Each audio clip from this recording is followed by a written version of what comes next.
All right, we are recording, and we have with us here, we have Bryce Foster. The Bryce Foster Out of Katie Taylor. PRs, let's see, we got 198.05 in the disc, 64.3 3/4 in the shot. That was 2019, if I remember correctly. We've got Chrystal Herpin. She is with a 160.05 PR and a 47.05 PR in a shot. And congratulations for winning both events over the weekend in the West Coast AAU Junior Olympics. There is Ms. Flynt. She has joined us. Amelia Flynt from Katie Cinco Ranch, 152.03 and a 47.5 inch PR. And finally, our outlier from TAPS, 4A Bay Area Christian, 155.01, 52.08. All four of you rank extremely high, top 10 nationwide at the end of the 2020 season. Nikos in TAPS, where I also coach, you were number 2 in both events, all of TAPS, all 6 classifications. And finally, we have here Coach Ervin, Humble Summer Creek head coach. He is also the Texas Track and Field Coaches Association vice president and a tremendous ambassador for the sport. And Coach Ervin's going to kick it off while we have 4 of the top throwers in the nation here. I'd like to just start off by saying welcome. I'm glad all you guys are in great health. Throwers have a special place in my heart. The group that I navigated towards as an athlete was the throwers, the big guys, the linemen, the young ladies, and your work ethic in the weight room and outside throwing is tremendous and immaculate compared to a lot of other events, the amount of grind that takes into it. March 6th hit, COVID kind of rolled into the area and everything was shut down. How are you guys maintaining during COVID? And what is your reaction when you guys first got the word that the season could possibly be shut down and put a halt for a period of time? We'll start with the young ladies first. Amelia, if you can take the question. How are you maintaining during COVID? And where were you when you got the word that we were shutting down for COVID and the season was coming to a halt or pausing for a second? Yes, sir. So I was actually at my grandparents' house in Temple, Texas. I was ready. The next day we were flying out to nationals in New York, and I found out that everything got canceled that night. It was very difficult for me. I broke down pretty bad. But I've kind of made my peace with it. I try to stay as positive as I can throughout all of it. Just know that, there's more along the line that's more important, I guess. Absolutely. And I know New York was the epicenter at that time frame when it first hit, the first state to get shut down. So I guess he was able to come to peace to not being able to compete at the indoor nationals. Yes, I did. I just know that there's more to, there's college and there's next year, hopefully. And as much as I wanted to redeem myself from sophomore season being injured and, it happened and I've made my peace with it, So. And I think Chrystal is saving someone right now. Chrystal, no, I'm not saving anyone right now. She's on lifeguard duty at the moment. How are you maintaining during COVID as far as training and life in general? Honestly, where I'm at, life hasn't changed much. People are still out, up and rolling. A lot of things are open. I'm fortunate enough, there's a school maybe 15 minutes down the road from me. I have, honestly, very nice facilities. Not to throw shade, but maybe nicer than some high schools. Right. All of the gyms are open down here. Everything's been, I don't want to say normal because, I'm not really competing like I usually would. But I've been maintaining honestly pretty good. I'm kind of my same schedule, trying to keep a little bit of normal in all the chaos. But yeah, it's been pretty good over here. I'm fortunate enough to have the facilities to do it. Okay, where were you when you got the news that the season was shutting down and COVID was rolling in, and UIL was just taking action as far as putting people in the best position to not catch? I was actually at home getting ready for track practice, and my grandpa called me, and he was like, practice is canceled. I'm like, why? Are you busy? He was like, no, I mean, because he was upset about it. And he was like, COVID has just ruined everything. I'm like, Dad, what are you talking about? And then he sent me my school email, and, you know, UIL, everything was shut down because we were on our second week of spring break. And I was like, wow. I was pretty bummed out about it. So I called all my friends, and I was like, y'all, can you believe they're doing this to us? And then we were all really upset about it. But then my grandpa learned about the meets in the summer, so he was like, it's going to be okay. We're going to keep working and keep pushing. But I hope they don't take our senior. I kind of stay optimistic by thinking of my senior season. I'm grateful I have that. Right. So I hope that COVID doesn't sweep 2021 either. Gentlemen? And Bryce, how are you maintaining during COVID? And where were you when you got the news that COVID was sweeping across the nation? Yeah, so I mean, I had goals since my freshman year to try to go to state every year in both events, and freshman year kind of got cut short. But after my sophomore year, I really wanted to push myself to try to, you know, be a 4-time state champ after getting second and third. And after hearing like everything got canceled, it was really difficult because I was finally starting to like hit all my timing, and everything was starting to finally come together at that point during that spring break. But I was actually working out with some of my football buddies. We were at our high school playing like a big game of 7-on-7, and I had a call from my mom, and she was telling me that I need to come home. I was like, why? Did something happen? And she's like, I need to talk to you about something. I was like, okay. And that's never a good sign. But I ended up going home, and she was talking to me about it, and I've just been trying to stay optimistic about next season, and trying to, you know, make it the best that it can be. Nikos? Yes, sir.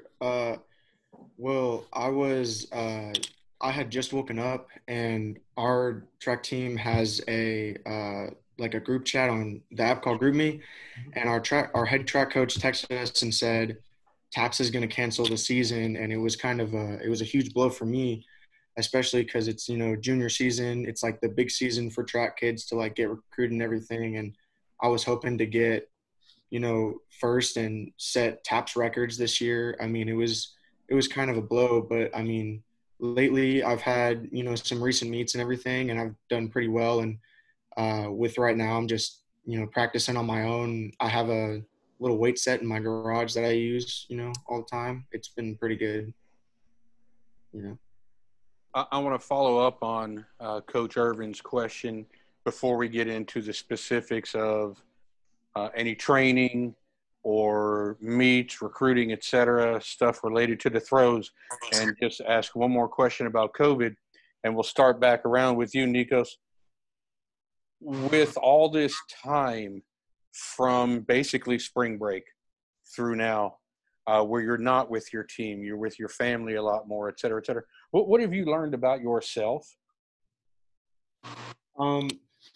Personally, I've learned a lot about myself, like what it really means about work ethic, because when you have teammates, they can keep you very accountable.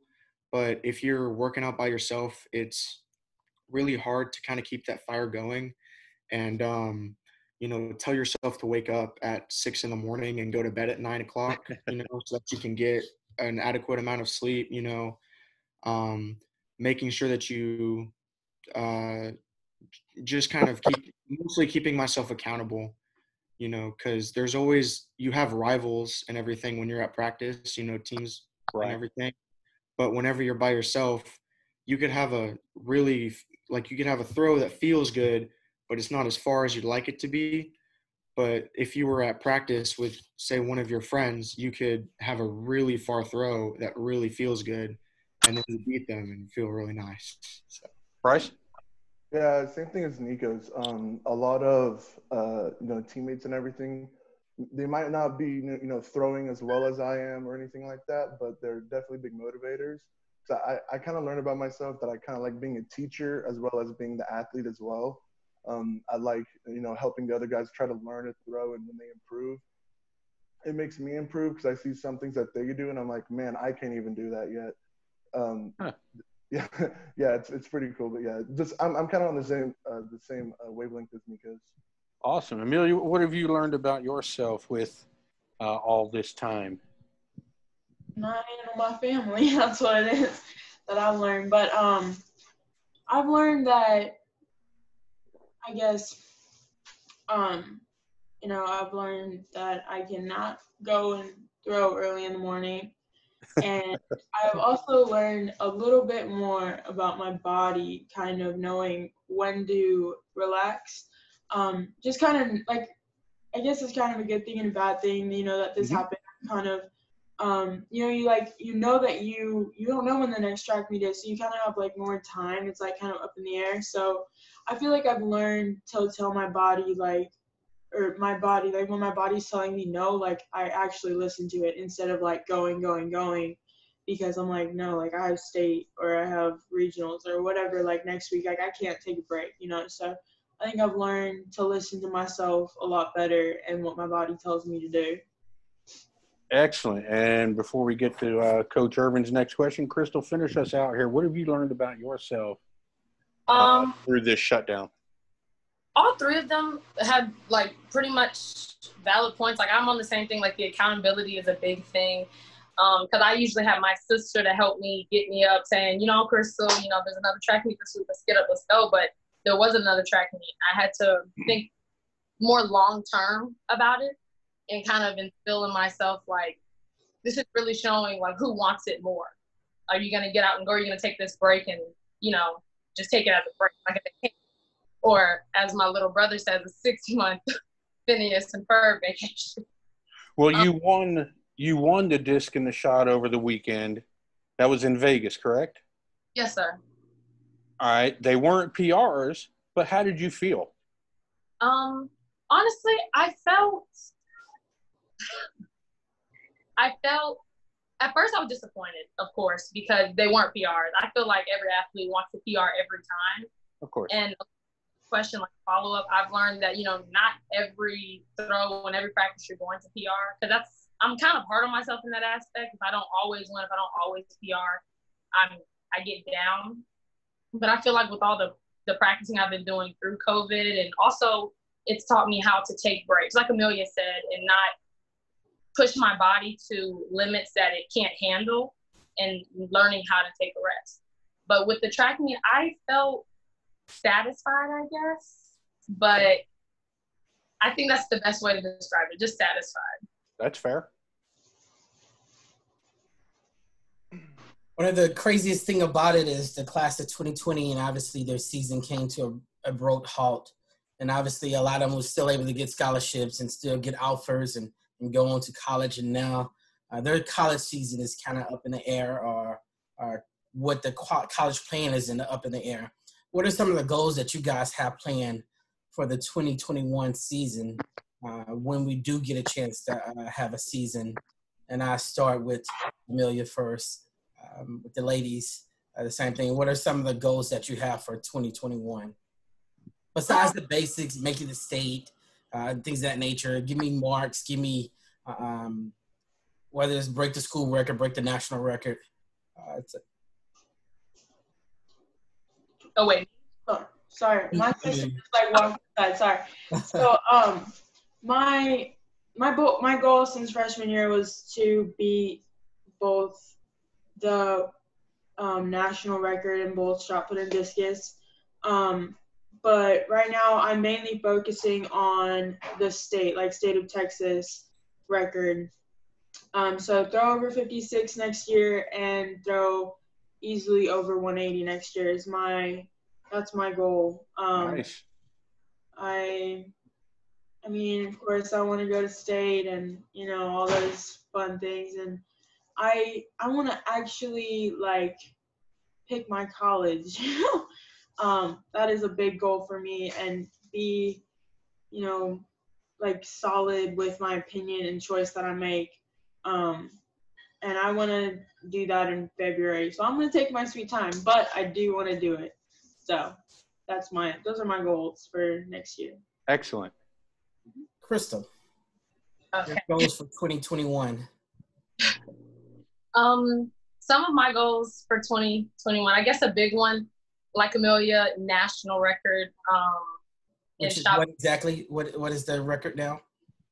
198, right? I don't know. By a fellow Texan. Do you know who it is? Shelby Vaughn, yeah. Well done. I don't like knowing the records because for me, I don't set a goal for myself. I more so set like a ceiling that I want to break through. I don't like to, because for me, if I set a goal and I don't meet it, I'll be mad. So I tell Ervin not to tell me what it is. And he loves to tell me, but I tell him don't tell me, just so that when I get there and when I do break it, it's a shock to not only me, but them. But I know that my hard work went not only towards the record, but towards being a better thrower version of myself, if that makes sense. Fair enough. Yeah, so I've always had a goal to have that 70-foot mark in shot and that 200-foot mark in disc. And after last year, when it ended pretty early and we had that spring break, I started hitting like 66 to 68s and shot pretty consistently. And I started hitting that 210 area and disc pretty consistently. I'm definitely trying to get that state record in disc. That's more reasonable to reach right now.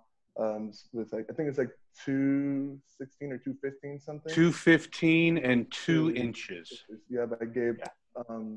Yeah, that's Depot and Brian Robeson, who plays for the Vikings or did play for the Vikings. I don't know if he still does. Yeah, I looked like I got to talk to Brian just like a few weeks ago. Okay. Yeah, so great guy. Yeah, definitely. But yeah, that's definitely been like my main goal. Looking forward in the next year, because I definitely think that's both of those distances are reachable. And what's crazy is I don't even have my school record yet in shot. So. Oh wow. Yeah, it's by Otito Agbanya. Tito, yeah. Yeah, he threw 68.6. So it's kind of my goal as well. But definitely that state record in disc. The 270 club, that'd be pretty sweet though. Oh yeah, definitely. Those are usually like the bigger names, super elite guys. So it'd be pretty cool company to be in. Pippery, Steven fans. Yeah. That 300 club that Ryan Krauser is in, I don't think I'm gonna reach that. Yeah, I'll try. I'll go for it. Nikos. So on terms of goals, in my season opener, I want to hit 63 feet in shot put. I recently went to a meet 2 weeks ago, and I hit 56 feet as a PR. Oh, nice. And then I also would like to hit 185 feet for an opener for discus when it comes to that. And then, I already have my school records, for my school. I come from a small 4A school in TAPS. So my goal is, 40, like when I'm way older, I can go back to my school and still see my name in the record books. Like I don't want somebody to take it away from me. So I want to throw as far as possible. Also, I have recently started to like go through steps in the hammer throw, and I've gotten a chance through a private coach to start learning how to throw the hammer. And I want to throw that maybe 175 feet if I can, see what'll go with me over there. All right. So, Nikos, when you come back to your school way older to see that record board, what do you consider way older? Oh, I would Be consider careful. it, I would consider it like for me when I'm like 55 or something like that. That's exactly my age. Like, Exactly. No, I want to go back to my school, and see there, and I want to kind of leave a legacy. because the old record at my school stood for 15 years, I think it was. Oh, wow. And, I beat that my sophomore year. So I kind of, and it was set by a senior. So I'm really hopeful, to push something out, There you go. Yes, sir. All right, let's come back around again. Bryce, we're going to start with you this time. I want you to critique yourself. All right, Okay. Step away from yourself. What is your strength? But if you want to join that 270 club, what is going to make you, with your skills right now, what is going to take you to that next level? And then we'll come around to all of you. Personally, I think it's just repetition. Because usually, I play football as well. So usually, what I had in the last 3 years is I've had 6 months for football, 6 months for track, and that that big 6 month gap has messed up the beginning of my track season every year. So, Okay. Personally, I think repetitions throughout, a little bit of practice during football season, just kind of staying in the groove of everything, is probably one of the big things, just to keep my timing down, because usually that's what's really messed up at the beginning. I think one of my biggest strengths though is my strength in general. I can stand. I've seen videos of you in the weight room, so yeah, The mountain is appropriate. Yeah, I can almost stand throw 60. So only throwing 60. Yeah, only throwing 64 with the spin. I have a lot to work on in general. I could probably text a college coach or something like that, and they could be like, "Man, your whole thing's messed up." Right. So I'm not amazing at it or anything, but I definitely think I need to work on kind of timing and the middle to the front of the throw is definitely probably my biggest thing to work on. All right. Nikos, talk to us. One of my ginormous weaknesses is just kind of how Bryce said with repetitions. But for me, I'm all-time track, all year round, track and field. So I do most of my stuff with the shot or the disc in my hand. But I think a big problem with me is the discipline to do drills. It gets very tiring very fast. And oftentimes it's you don't want to do 50 or 60 drills outside when it's super hot, because you're oh, it'll wear down my shoes or whatever. But those are just excuses. I think drilling is a big problem with me that I don't really like doing. Another my strength, I would say Bryce, is the weight room. I kind of pride myself for my personal numbers on being very explosive and powerful. And I love the weight room a little bit too much sometimes, to where I'll go out and throw and I'll be super tired and frustrated and only have maybe I'll hit a 45 and I'll get super frustrated with myself with the full spin and everything, So Talk to us, Amelia. So my thing is probably going to be manage my time a lot better. I suck at that. I like to go and take hard classes because my teachers think that I can handle it. I don't think I can, but I think it's I'll go, especially that Darren is my coach, my dad is my coach. I'm able to scream at him at practice because I'm pissed off that I have an AP test the next day. And so then he'll be like, okay, well, we can only practice for 30 minutes. That's fine. And so I think that's something that I need to be better at, is make that time. You got to go out there and practice for 2 hours, hour and 30 minutes. You can't study the night before, as much as I don't want to. So I think that's one thing that I'm going to have to do a lot better at, is managing my time. But I don't know. I kind of have the good thing of Darren being my dad and coaching me, because he'll stand there and make me do the reps. So, I have a lot of repetition. So, is there something technique-wise that automatically sticks out that you need to correct right now or to improve upon? Bryce knows this one. I need to get over my left. I need my right foot. I pick it all the way up to my chest, going across. And I don't do it in discus, but I do it in shot put. And so I jump across I don't just stay flat and close to the concrete. So that's something that I need to do a foot, like an inch off of the throwing ring instead of like 3 feet. So I think that's something that I got really good at, and then I stopped for some reason. So that's something that I need to work on, is getting my foot close to the ground. All right, Chrystal. I'll start with my weaknesses, I guess. One of my weaknesses personally that I've seen when I look at my videos and even just like a timetable of my track meets lined up is like how to adapt to a situation. For me, since I'm in Texas, we usually always have good weather. And even when it's raining, we find somewhere, and usually even if it rains, it's clear sometime that day.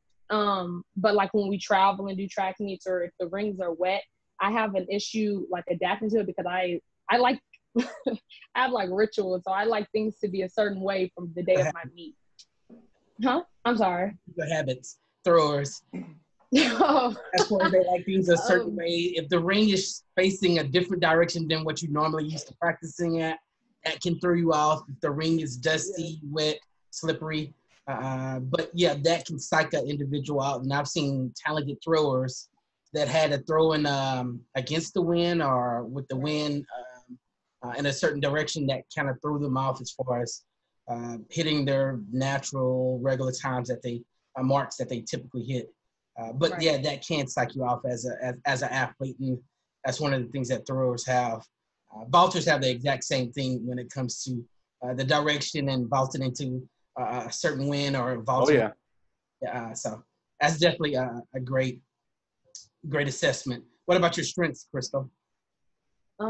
My strengths when it comes to throwing, personally, I like my block when like the finishing of my throw. I feel like that it like stems from my explosiveness. I'm very explosive, and I feel like for the size that I am, because I am a bigger girl, I'm fast on my feet. I'm very light on my feet.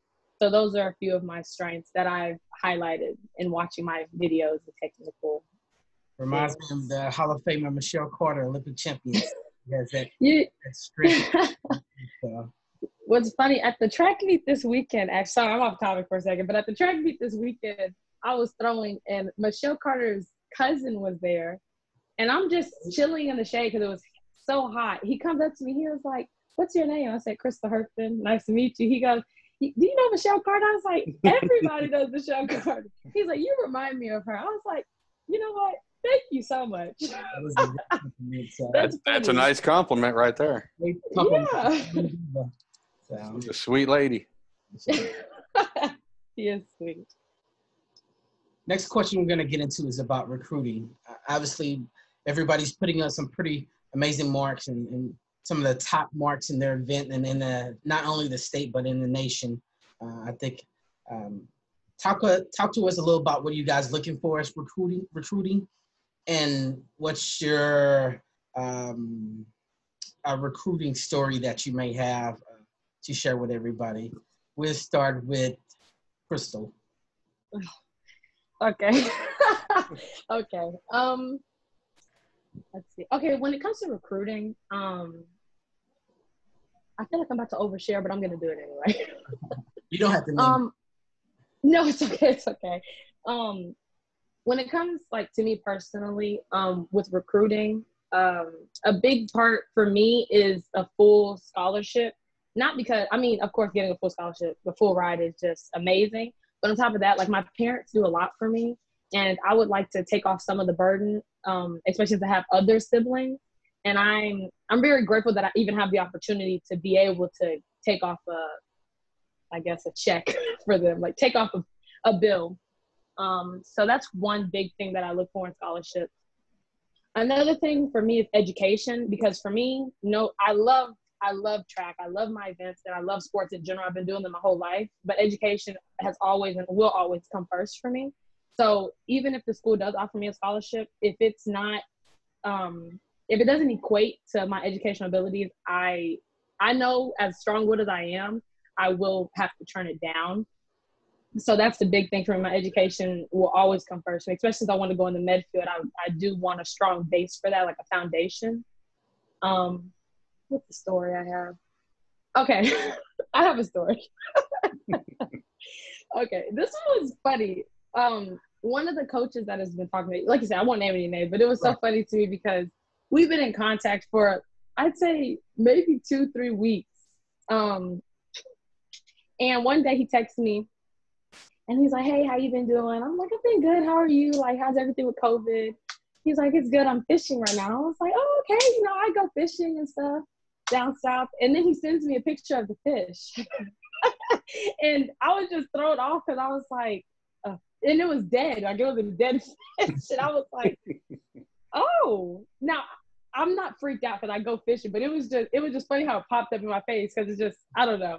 That was just funny to me. I had to show my grandpa. I was like, Dad, he just sent me a fish. He was like, what? I was like, a fish. But yeah. You gotta love it though. He's trying to connect with you as a regular person, not just an athlete. Right. And I really appreciated that because I don't know. As you can tell, I go off topic sometimes. I talk a lot about anything and everything. So I really appreciated that he stepped aside from, like, I guess the business aspect of our relationship and went more to a personal aspect. And I'm going to go with the Amelia next. Talk to us a little about recruiting, your aspect of the recruiting, some of your experiences when it comes to recruiting, and what are you looking for in general as far as your schooling, next level? So I cannot do cold at all. Like, Bryce knows, you know, I'll come to practice with like 3 pairs of pants on and it's like 50 degrees outside. So I just can't do snow. And so I've definitely like told a lot of colleges up north that I'm just like, nope, I can't do it. So that's a big thing for me. I need it where it's warm. I would freeze. So that's a huge thing for me. And another big thing for me is I want like a good throws group, like people that I can really get along with. Like, I've had Bryce and I've had Kiela since I was a freshman, and I loved throwing with them. And when I'm not throwing with them, I feel like I'm not, you know, like lost my buddies or something. So I feel like that's something very important to me. Is I want a good group of throwers that I really get along with. And something that I'm really good at is I try to throw farther than Bryce at practice sometimes. And so I want to throw with the guys because it like pushes me a little bit harder. So I know I'm never going to get close, but I want that extra nudge. It's definitely important, especially when there's a gap between you and the next young lady on the team. So it's the same thing on the track when you have a hurdler or you have a sprinter trained with a sprinter guy. So the same thing happens in the vault. So that's a great assessment, and that's a great point to bring up that helps you a lot. At Summer Creek High School, we have the same thing with our throwers, and Brittany Dixon, who's a 126, 130 thrower here at Summer Creek, and she trained with the guys for that motivation. So. Yep. And I guess I have to love the coach. Like, we just got to get along. We have to just click and have kind of the same personality. I want them to be outgoing. I want them to have the same passion for throwing like I do. And so those are kind of my important things. And a little story that I have, I guess, from recruiting is I just got off a phone call actually just now with the coach. That's why I was late. I was working all day, and then I came here and I had to talk to him, and then I had to hop on with y'all. But I'm very emotional about leaving, and he was pretty far away from home. And I just kind of don't even want to leave Texas because I love it here, but I'm more open-minded. But I just started bawling. Like, it's the first time him and I ever talked. And I started crying. Like, I couldn't breathe. I was crying. I was, like, all red. And he didn't even know what to do. He was like, Was this via Skype? Sorry? Was this via Skype? It was over Zoom, so he saw my face. Like, he saw me turn all bright red and crying, and he was like, "Oh, any more questions?" And I was like, I can't even get a word out. So I guess that's it was embarrassing, but that's one of my stories. Oh, that's a good story. Nikos, tell us about On recruiting, I want to be a coach when I'm older, so I would like to go to a school that has a good kinesiology program and sports medicine, stuff like that. Obviously, I want to be a strength coach and a throws coach, if, God willing. I think that for me, I will go onto the college websites and I will fill out all the questionnaires and everything, and I send them all my information. And then I'll go a step further and I look at their rosters, Mm-hmm. and I'll get the head coach, the throwing coach, the recruiting coach. Sometimes I'll just email all of them, and I have a little paragraph that I wrote that basically kind of sums up, who I am, my marks, what my goals are, what I'm like. I would like to go to a college that has a good, just like Amelia said, I want to click with my coach. I want them to be able to understand me. I want to have the same type of technical model, that's like we can both be in agreement with, but I can still learn from theirs, and everything like that. I want to, before I ever, commit, I would like to go and visit the college, maybe meet some of the kids on their team, see if I can, be friends with them and, hang out, because I just don't want to go to practice with them. I would like to, have a tight knit type of throwing group and stuff like that. That's what I would love. A funny story that I have, uh, earlier this summer, so maybe 2 or 3 weeks after spring break, I started talking to this one college, and without knowing it, I emailed another college, who was their rivals, and I started talking to them. So I would be on the phone calls and they would ask me like, hey, what other college are you talking to, and I would say, oh, blank and stuff like that. And back and forth, they'd start talking crap about each other, never really talk to them, because they were like trying to convince me, like, don't go to that school. That school is not, no, like come to this school, and like both parties were doing it. And I just thought it was the most hilarious thing, because they both had like funny nicknames for each other, and kind of like dirt, I guess. And I just thought it was the most hilarious thing, because in high school, like, you have rivalries, but it's not like, with most schools, it's not like, oh, I have a choice whether to go here or here. Like in college, that's like I choose that school for a reason, so it's really like rivalries are real big there. So I kind of like that. That was really funny. That's pretty good. And Bryce, I saved you for last because you're a two-sport athlete. Yeah, so you could have been three with the basketball court and your ability to play there. Tell us a little bit about recruiting and your philosophy when it comes to recruiting and your experiences in general. Yes. So I've been getting recruited for football the summer before my freshman year. That was when I got my first ever full ride scholarship offer from Georgia. And I mean, so most of it, I'm trying to do both in college. I want to, throw the shot and disc in college as well as play football. So that's kind of been like a really big thing in my like entire recruitment. Most of the schools that I've talked to, they've kind of been on board with that. They've kind of said, yeah, I want to let you throw. I've talked to the track coaches before.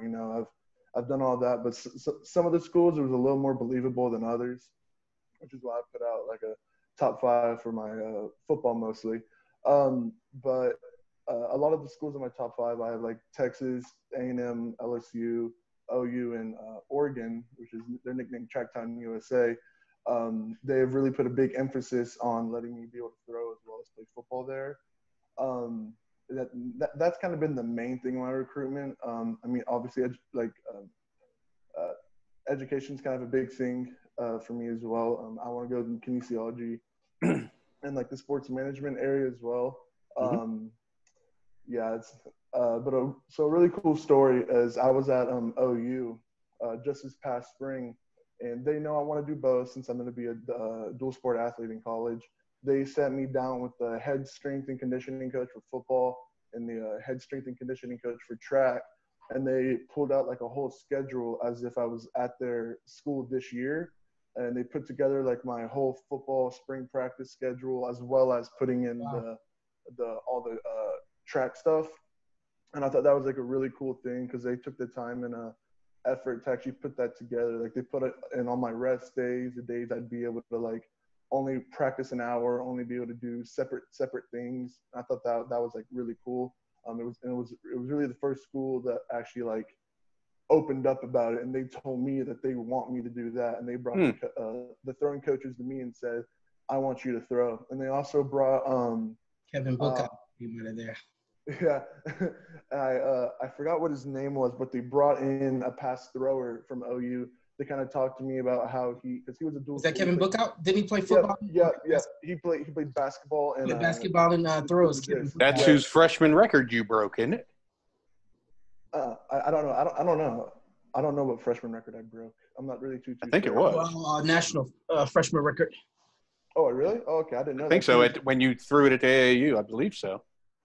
Oh, well, that's news to me. But anyways, I got to go and talk with him, and he talked to me about balancing the academic side as well as the two sports that he played, and he was talking to me about how he was able to succeed in both and how dedicated you really have to be to the sport, to both sports.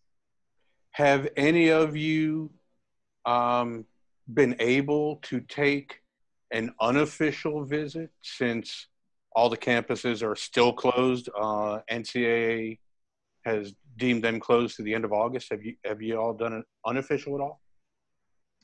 I have to OU. That's really the only place I've done an official track visit. Okay. I haven't really anywhere else now. Kind of virtual meeting via Zoom. As far as you guys done that one, correct? I know they have. I have. Yeah. I did it with Oregon, and that was pretty cool seeing Hayward Field, the new stadium, and that was insane. That's like the coolest thing I've seen track and field wise. That's impressive. That new facility is definitely impressive. Chrystal, I want to go on the next round here and bring up something that you actually brought up, even though I'm going to start with Nikos because Shelton is starting with the ladies and we're coming back around with the gentlemen. But you brought this up. Well, what did starting with Nikos, do y'all have, whether it's the night before or the day of, do you have anything ritualistically, superstition-wise that you have to do? Oh, yes, sir.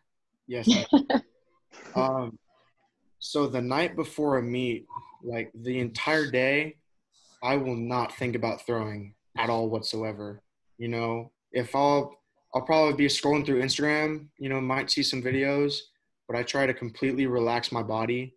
I try to, 2 days before every meet, I try to, kind of flush out my system with only drink water, nothing else. But like the day before, the night before, I'll have an entire 45 minutes to an hour of just stretching, and making sure that the next day I don't have to spend a bunch of time on, trying to get flexible during a meet so I can, maybe practice a little bit beforehand. But so I won't think about throwing.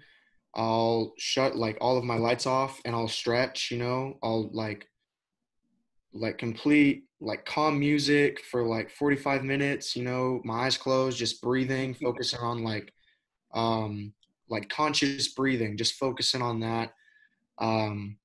The night before every meet, I have terrible sleep, I will go to bed at 10 o'clock, but I will wake up about 3 or 4 times. I cannot sleep before a meet because I'm so anxious just to go there and have fun with all my friends. And I'm also nervous that I'll am I gonna screw up? Am I gonna do this? But it kind of boosts me a little bit, it's that adrenaline that just happens overnight and it just builds up, I think. But those are kind of, my rituals. I also wear the same pair of socks every meet. Same pair. Talk to us, Bryce. Yeah, so I have 4 things that I kind of do. So one, it's always the same playlist. It's never any new songs. It's always the same playlist I have to listen to. And it's I don't listen to it just on the bus ride and then to the meet and then take it. No, I'm like all day I'm listening to it. As soon as I get done with classwork, I put headphones in and I start listening to it. And I'm just like trying to get ready and like just unconsciously thinking about it, right? And it's just like I can always like feel my body. The day of a meet, I always have this like weird feeling just to like start spinning in the hall. It's weird, I know, but it's just like a thing. I do that on my golf game, so And I've done it.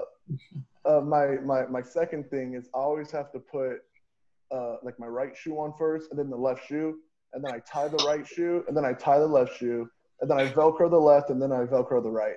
It always has to be that order. It always has, and if I don't, then I just feel like weird and I just feel like wonky and I'm like something's not right. My third one, it is I always have to chalk before every throw. I don't know why. It's just like I got introduced to chalk my sophomore year, and ever since then, it's just become like my cocaine. It's like I just can't get rid of it. All right. And then my fourth one is kind of the same thing as Nikos, except I'm an underwear guy, so I gotta wear that same underwear every day meet. Do you wash it? Wash it? Yes, I wash it. I have to wash it. I sweat too much not to wash it, but yeah. Nothing like holding back on this meeting. So, Bryce, what's the first song on your playlist? The first song, so it's kind of a throwback song. It's 80s. I have a little bit of rap, a little bit of 80s rock in there. But my first song is Guns N' Roses' "Welcome to the Jungle." It's the very That's first a good one. song. Fair enough. When you said 80s, I was going to guess AC/DC, but Guns N' Roses is pretty good too. I have Thunderstruck in there too. So and There Hell's you go. Bells. I got those two in there. There you go. Talk to us, Amelia.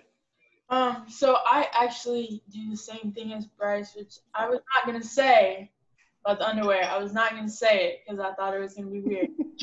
But they have to be maroon because I drove for Cinco Ranch High School. So, Ew. so yeah, so that's my thing. Bryce and Clyde. So that's my thing too. But one of my things is I have to not think about it, and I have to be as ridiculous as possible that day. Like, I have to just be wild. Like, just be relaxed and like when I've thrown the farthest, I'm literally like laying down, or I'm with my baby brother, like playing with blocks, or talking to somebody else. Like, I'm just like I have to be, or talking to the other competition, or just like completely like loose. Like, that's how me and Chrystal got closer as friends. Like, her and I had to talk the whole track meet, and like that's how we did good. But me and Bryce also have a superstition that him and I can't talk within a couple minutes. Oh yeah. Before we throw. That's right. Because if we do, there's a story to that. Yeah. There's a story to that one. So. Who's telling us the story? Bryce can do that. No, whoa, hold on. No, that's all you. You brought it up. That's all you. I said, No. You brought it up. That's all. It's your turn to talk. I got my turn. When was it? I think it was at a Payto meet. Was it this? Was it It's district probably that the we had key. that scare? It was at district, wasn't it? Yeah. District, Yeah. So, Yeah. Bryce and I were at districts. He was throwing shot put, I was throwing discus, and we were trying to move on to the next thing. And him and I had scratched. We had talked before the whole entire time, and it was him and I scratched both of our two first throws. Wow. And it was our last throw that we were holding on to, that we had to get it out there to even move on from districts. So yeah, I ended up having one throw in. I had one mark. Mm-hmm. Out of the 6 throws. I think out of the 12 throws, out of 6 in shot, 6 in disc, I ended up having 2 complete marks. And it was kind of after that, it was like, okay, we're not talking anymore until after.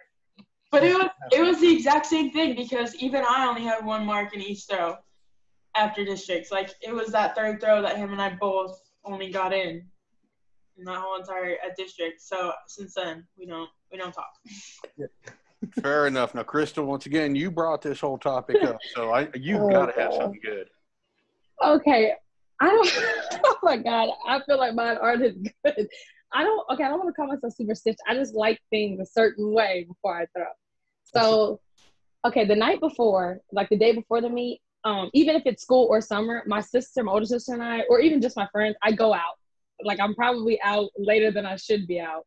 Because I like to sleep like a rock. I like to sleep hard. If I don't sleep hard, I'm gonna wake up in a weird mood. It's like a mood. I don't know. I wake up in a bad mood. I mean, I wake up in a bad mood either way, but you know. And then at least an hour or two the next morning, I do not talk to anyone. Which my parents think is rude, but we can agree to disagree. But I don't talk to anyone. Getting ready for the meet, I don't really talk to anyone. And then on the bus ride, like Bryce, I have the playlist. Now mine aren't throwbacks. Sorry, it's all hip hop. It gets me in the mood. And then at the meet, like Amelia said, like I talk a lot, but on the meets where I PR or I throw really good, I'm usually like closed off to myself. I usually have my headphones in and I'm like in the zone. Like I'm just like locked in, focusing on what I need to do. So that's one thing. And then like Bryce said, the shoes, mine are, I don't know, like mine, I don't time like it. They have to be, okay, every time I take my shoes off, I have to loosen them all the way. If I do not, it's going to be a bad day. And then I have to tie them super tight. And then I Velcro one shoe and then I do the other shoe. And when I throw, I have a new hairstyle every time I throw. If I don't have a new hairstyle, it is not going to be a good day. It's a different hairstyle every time. Those are my rituals. And one more thing I think we can all agree on this one. Like whenever you enter the ring, you do the same thing every single time you enter the ring. Same thing. The same routine. Yeah. It's a straight routine. Yeah. Can't change. Also, once I wrap my wrist, I cannot unwrap it. If I through the whole throw, like through all 6 throws, I cannot unwrap it. It has to stay on. And I think, Bryce, what you said would hold for most track athletes. My vaulters and high jumpers will do the exact same routine as well, or they're out of their comfort zone, and it's going to be a bad jump. Definitely. Do any of y'all, like, when you enter the ring, do you set up like a focal point of like when you finish, like I'm going to look at this tree or like this pole? Do any of y'all do that? Yeah, I usually have a trash can. I usually look at where I want to throw. Like I'll look at the spots. Like I look at like where I want the ball to land. That's usually what I think. So Bryce, you basically look at the back of the bleachers most often. I usually I'll walk up there and I know kind of how far I can throw and what I'm capable of, and then I'll look like 10 to 15 feet farther, and I'm like I want to hit that spot, and then it's like, and then you just you put everything into it. Right. And like Chrystal was talking about, I completely forgot about this. It's like my most iconic thing, but I do big Viking braids in my hair. And yes, I'm sorry. She does. It's like a whole Yep. It's a whole different one every single time. But like that's my thing, is those Viking braids. I completely forgot about that. Wonder Woman. My throws was the exact same way. I'm fortunate to have Joe Rodriguez, who's a thrower coach, and Angel Robles, and a lot of great throwers, myself. And if the throwers coach didn't bring peanut butter and jelly sandwiches to the meet, then my throwers would kind of be off that they didn't have their sandwiches to eat in between both throws and things of that nature. So I know you guys, what is your go-to snack, your go-to power up when you guys are throwing? Because most of you guys are doing both throwing events. What is that one snack that you got to have in between? What is a peanut butter and jelly sandwich, or whether it's a ham and bread sandwich? Amelia, what's your go-to? Can I skip for a second? I don't know. I guess, so my mom is from Czech Republic, so she has to go all out. So I think what it was is it was at Texas Relays, and everybody had got their food from the stand, and I opened my lunchbox, and it's not chicken, but it's pork, and I can't eat gluten, so it's gluten free and low carb, but it's like fried chicken, but it's fried pork, and then there's special sauces with it, and there. Usually I would have kolaches with it and all that fancy stuff, and I have to have my flavored drinks like my LaCroix. I don't ever drink normal water. But yeah, everybody was like, you have a full-on meal out here. So I guess that's kind of how it has to be. Like, I had to have like this like good like cooked meal, and I will eat the whole thing before I go through like discus. So I guess that's my thing. Throwers usually have the best snacks. Nikos, what's your go-to? Like beforehand, I'll just have a drink like an hour before. I'll drink a mix of like lemonade and like creatine and water just to like get me going. It's kind of like coffee, but like in between the events, I'll sit down in my chair. I'll put my sweats on, my headphones. I'll have like one of those little kids like juicy juice apple juices, and then I'll have one of those like the baby M&M cookies. You know what I'm talking about? And then all of my friends, like I was at one meet and I had just thrown 2 PRs, and my throws coach looked at me and he's like, "What are you doing?" I'm like, "I'm having a juicy juice and cookies, man." He's like, "You are the best thrower in this whole meet, and you're sitting down like a little kid with a juice box." I'm like, "Yes, sir." Like I gotta have it like in my system in between, just because like you can't be sad with a juice box in your hand, man. I know, right? That's good. That'll be the title of your memoir someday. You can't be sad with a jukebox in your hand. Bryce, what's your go-to? So I don't actually eat before a meet or like in between, because usually I get pretty nervous, but it's like a good nervous. But so usually what I would do is I'll eat the school lunch or whatever. My mom will bring me Chick-fil-A. I eat a pretty big lunch, so that might be why too. I usually throw like my best throws when I'm kind of hungry. So whenever I threw that 198, my brother he Ubered Chick-fil-A. He Ubered Chick-fil-A, and I was like getting really hungry, but I didn't want to eat anything because I was kind of nervous for it. And I go out there and I end up throwing like the best I ever have, and it was really weird. So both of my like big PRs, I didn't eat prior to, or like anything in between. It's weird, yeah, but I mean it's just what I am. But usually after, I find a buffet immediately. It doesn't matter where. I didn't want to throw them underneath the bus. My throwers big buffet, so that's how I treated my guys. Is take them to a buffet. It doesn't matter what buffet. It just got to be a lot of food that I can eat. That's endless. Chrystal, do you have your ritual as far as eating in between events? Honestly, I'm like Bryce. I don't eat breakfast. Because usually we throw in the morning, like during summer, so I won't eat breakfast, and then like him, after I throw, we hit the buffet. But for school, since it's all day long, I'll probably just have like a small sandwich, or usually it's a oats and honey granola bar. And then I'll Uber eat Popeyes and then Chick-fil-A because I'll be so hungry. But I can't eat before I throw. I like to be light on my feet, and if I eat, I feel like I have too much going on. Fair enough. Sorry, it's not as exciting. Coach Ervin, what else do we need to know about our throwers here?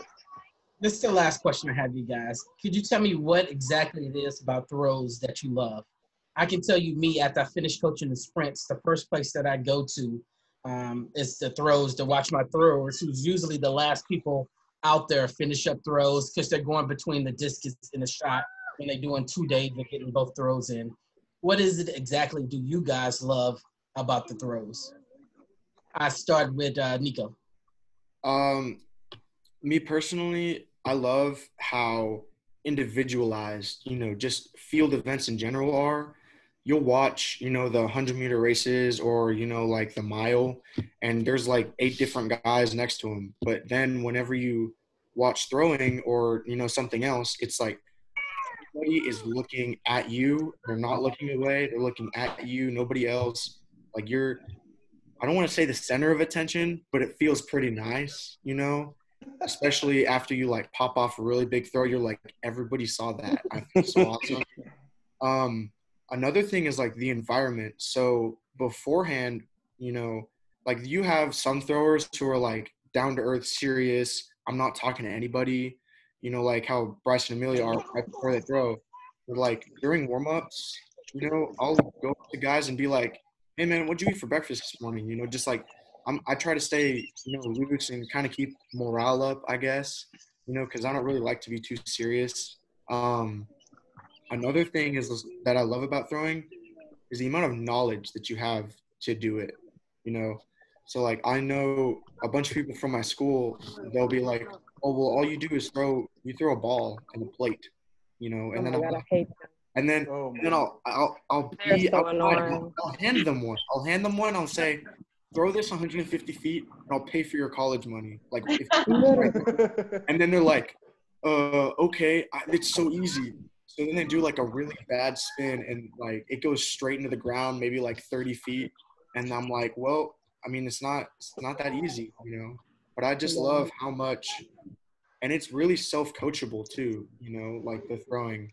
So like in discus, if you pull off one way or another, you can tell by how it flies, Shot put, I guess is a little bit harder, but like running, I think it's a lot harder to like feel technical stuff because of how fast you're really moving without a coach, because you can't really. I don't know. I don't really run, so I mean, I know people who are like, I can't do a practice without a coach, but I'm like, I do it all the time, But I just love the amount of knowledge that you have to have for your singular event, surrounded by it. Like you have to know, most athletes, you have to know like what you need to do in the weight room and what you need to do in throwing, and you kind of balance that.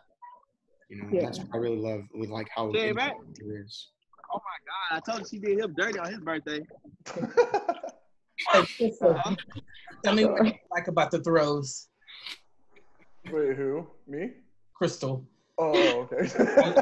I didn't hear. Oh, it's not your turn yet. Sorry. That crazy part. Sorry. What is it about the throws that you like? The main thing about those, okay, so what Nico said about runners, I used to be a runner. So for me, it was more so the transition to it. One, I didn't like running. That's number one. I just like, but the main thing I like about throws is like Nico said, the individuality of it. Like, it's very unique. Like everyone's doing the same movement, but in their own style, their own way. And on top of that, the feeling you get after you throw, and then like Bryce said, after, or was it Nikos? I don't remember. I'm so sorry. I'm watching the kids. But after you make a big throw, and everyone's like, oh my gosh, look at that. Like that's a really good feeling because it's almost like your hard work is paying off and it's being recognized. Because like all of y'all said, it is a very underrated event, like discus and shot put. Like Nico said, people are like, oh, I can do that, but they really can't. Like I can't tell you how many people have said, oh, I bet I can throw further than that. Oh my gosh, they get on my nerves. But they get on my nerves. Oh my gosh. I'm just like, you're right, you can, you're right. That's because I don't have time for that. But for me, it's the feeling of being appreciated for one, an underrated sport, and also the work I put in for it. Because the sport means a lot to me, and it makes me feel good when other people recognize like the dedication that it takes to do it. Bryce, what is it that you love about throwing so much? Obviously, been a two-sport athlete, you equally love both, but you love the art that goes into the throws and obviously perfecting your art. You're still chasing that 200 club and that 70 club. Yeah, definitely. Kind of what those two said, with the individual type part of it, and like whenever you get a good one off and you kind of sit there and you feel it come off right, and you just know that thing's gonna sail, and so you just like watch it and you're like, dang, everyone just saw me do that. So you get kind of like this self-pride type thing. But like another good thing about it is that it's such an essential part for everything. Everything has to click together perfectly to get that perfect throw. I mean, you go and throughout the whole season or throughout the whole year, you'll do, I don't know, 6,000 to 10,000 spins of shot and disc and everything just for that one really good throw. So I kind of like that part of it. It's kind of like that grind, and you never really know when that one throw is going to be, you just know you're definitely going to hit it at some point. Is this a matter of when? Yeah, it's just a matter of when. Hopefully, I mean, you don't really want it at the beginning because then you kind of lose. You know, you start getting frustrated and you can't hit it again. You kind of want it towards like the end. You want to slowly get that increase. Amelia? I love it because I feel like a badass. I mean, at the end of the day, like, throwers are badasses, and I mean, nobody else is like us. Watching, like, we're giant, like, not ginormous, but we're big human beings. Like, nobody thinks that, like, y'all are gonna move that fast. So you're like, wow. Oh my gosh, literally. And I also love it because I have always played team sports, and I hate team sports. And Oh so yes, literally. I love that it's like, it's up to you. Like, you gotta go out there and bust your butt, and like, it's all you. You can't be like, oh well, he did this and she did that, and you know, it's all you at the end of the day. And at the same, yeah, like, I don't know.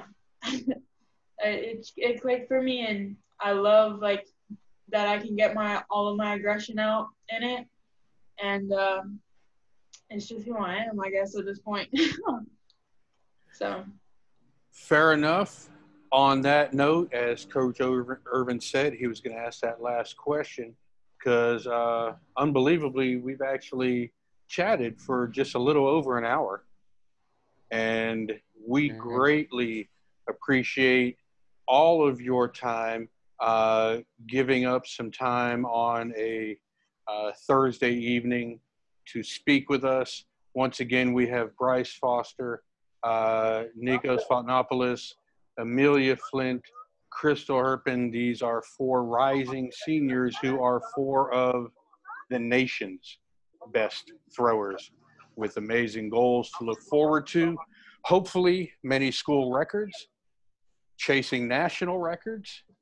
And we also look forward to whenever it is you may sign, because the COVID schedules, you know, throwing everybody for a loop right now. Right. Definitely.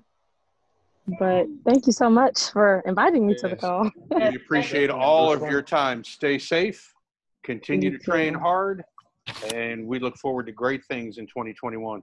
Yes, sir. Yes, sir. Yes, sir. Thank you so much. Go Cougs.